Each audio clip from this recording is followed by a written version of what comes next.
Seeing high-demand skills on Upwork that you don't have? Learning new skills is how you stay competitive and increase your earning potential. I'll share a practical approach. Welcome back to Guide with Samuel.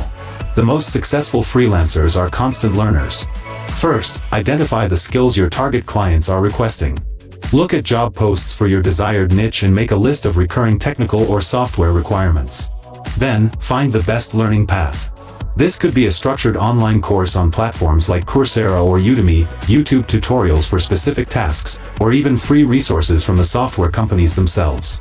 A crucial pro tip: learn by doing a personal project. Don't just watch videos.